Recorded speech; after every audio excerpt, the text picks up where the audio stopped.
जब हम किसी विशेष देवी देवताओं के लिए व्रत या उपवास रखते हैं तो उस कहानी के साथ हम गणेश जी की कहानी अवश्य सुनते हैं। इस कहानी को हम किसी भी व्रत या उपवास के साथ में सुन सकते हैं।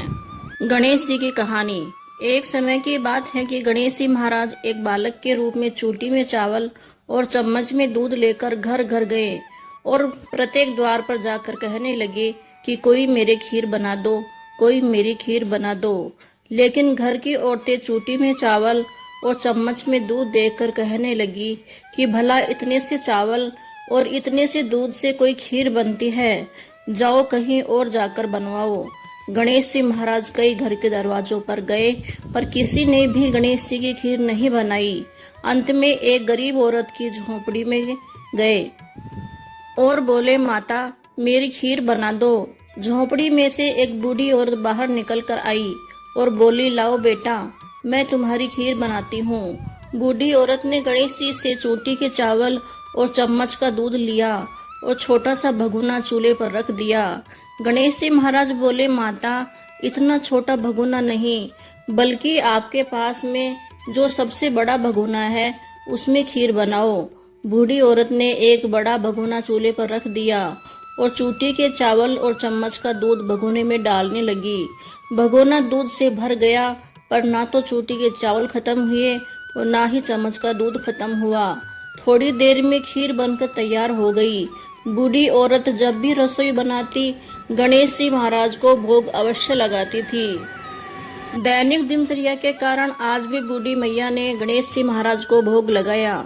फिर बालक के पास आई और बोली, बेटा तुम्हारी खीर बनकर तैयार हो गई है, अब तुम भोजन कर लो। गणेश जी महाराज धीमे धीमे मुस्कुराने लगे और बोले, माता मैं आपकी बनाई हुई खीर अवश्य खाऊंगा, किंतु पहले पूरे गांव को जीवन का न्योता दे दो। बूढ़ी औरत अचंभित सी खड़ी हो गई और बोली, बालक इतनी सी खीर है और पूरे गांव को न्योता दे दूं, यह कैसी बात कर रहे हो? बालक बोला, हाँ माता, आप मुझ पर भरोसा रखिए और मेरे कहने पर पूरे गांव को न्योता दे दीजिए। गणेश जी महाराज की बात सुनकर बूढ़ी औरत ने पूरे गांव को जीवन का न्योता दे दिया कि आज उनके घर पर जीवन है। पूरे गांव के लोगों ने पेट भरकर खीर खाई, लेकिन बूढ़ी माई के भगोने की खीर ज्यों की त्यों ही थी। बूढ़ी औरत यह सब देखकर अचंभित थी। बूढ़ी औरत बालक के पास गई और बोली, पूरा गांव जीम कर चला गया, अब तुम ही भोजन कर लो। तब बालक मंद मंद मुस्कुराया और अपने मूल स्वरूप गणेश जी के अवतार में आ गए और बोले, हे माता, जब आपने खीर बनाकर गणेश जी महाराज को भोग लगाया था, मैं तो उसी समय जीम लिया था। उसी समय आपके हाथ खीर खाकर तृप्त हो गया था।